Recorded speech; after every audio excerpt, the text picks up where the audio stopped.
Hello, juniors. It's Mrs. Panarelli here to introduce your final project for The Great Gatsby. If you hadn't guessed it already, your final project involves writing and cubism. So it is a very cool project. And honestly, this is often one of the highlights in terms of student accomplishments during the year. So I know you're going to do an awesome job with it. As for the grade, it is a 100-point project grade. It will count for Q2 based on when it's due. However, there will be several check-ins leading up to the final, and all of those will count for quarter one. All right, so here's the project summary. Throughout the Gatsby unit, we have discussed, analyzed, and critiqued Fitzgerald's authorial decisions to create fragmented or broken characters. And maybe we didn't always use those words, but we absolutely focused on the character flaws. We contend that he wrote this as a social satire, that he disliked the world he was a part of and then contradicted himself and claimed that he loved the world he was part of. So some mixed messages there in terms of the 1920s, what it was to experience that time period, and so forth. Okay, so the purpose of your project is to craft a drawing, painting, mosaic, digital art piece that answers one of the prompts below.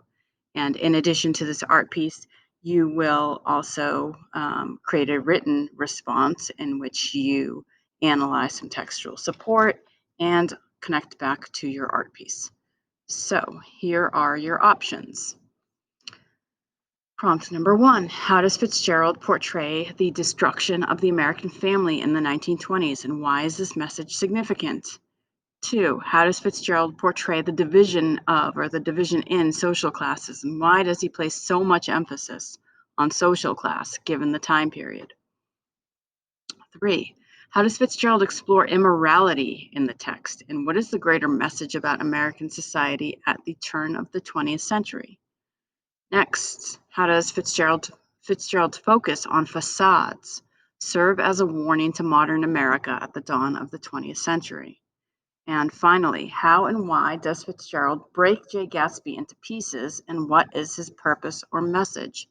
So you are choosing one of those prompts, and your art piece and your writing will be a response to it. Okay, as far as audience, there are two audiences for this assignment. The first is your class, your classmates, and the second is me. So as far as your classmates go, you will participate in a gallery walk a few days before your final project is due. For that gallery walk, you will showcase your art piece, and that'll be done through a Google slideshow, and you'll see everyone else's art pieces as well, and you'll have a chance to receive feedback and also give feedback to others. Now, how's that feedback going to be useful? Well, say you use contrast within your art piece, just because you like using contrasts, dark and light areas in the art piece. Well, maybe someone notices your use of contrast and mentions how it is representative of the two sides of the character you are focused on. You didn't think of that. Well, maybe now you should add it into your writing. So it's a way to get some additional ideas and feedback that apply to your art piece and can also help you elaborate in your writing. Okay, speaking of writing, you will need 4 to 6 quotes with an analysis of each quote and a connection to the artwork for your final. So essentially, you're analyzing the book through your art piece and in your written paper and constantly making those connections. As far as your grade goes, the art piece is worth 40 points based on the fact that it follows a cubist form. Super important. You have to remember everything you learned during that cubism hyperdoc that you worked on and your initial piece that you practice with. So repetition of shapes and colors, dimensional appearance, perspective, illumination, lighting, overlapping shapes, and a meaningful title. For the written component, 60 points based on a thesis statement. What does your artwork and written piece prove about the topic you selected?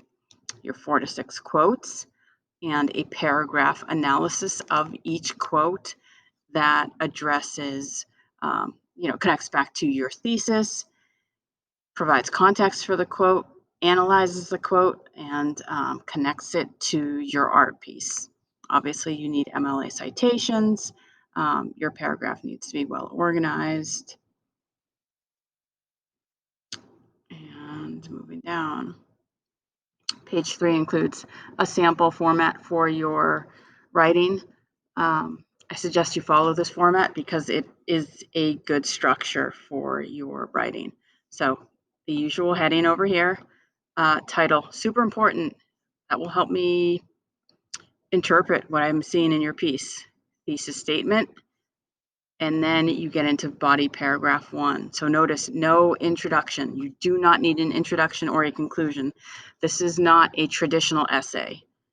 You have instead paragraphs that in your final project, you're going to connect in a slideshow to your art piece and show how each paragraph connects to that art piece. So your paragraph needs to be logically organized, which means it begins with a strong topic sentence that supports your thesis. And within your body paragraph, you need to analyze the quote, include the quote, and connect to your art piece. And then, of course, you need a works cited. So essentially, you take this format for sample paragraph 1 and you replicate that for all of your quotes. So 4 to 6 quotes total. All right, the schedule. What you need to be aware of is the process that we will always kind of follow for writing. So you are going to start with your thesis statement, get feedback on your thesis, revise your thesis, find your quotes. Notice on Wednesday the 28th, you have body paragraph 1 due. Just going to undo that. And that's so you can get some feedback. Make sure you're on the right track before you write the other paragraphs. Gallery walk on Monday the 2nd. Wednesday the 4th. Final project slideshow is due. More on the slideshow later. I will share with you a sample that Ms. Rocha and I created, so you know how you're going to share your image and share your paragraphs. So in other words, that's not all going to be in a Google Doc for the final. All right, next up, student samples. These are great. They include different techniques, different Cubist techniques. They use color in some unique ways. So kind of consider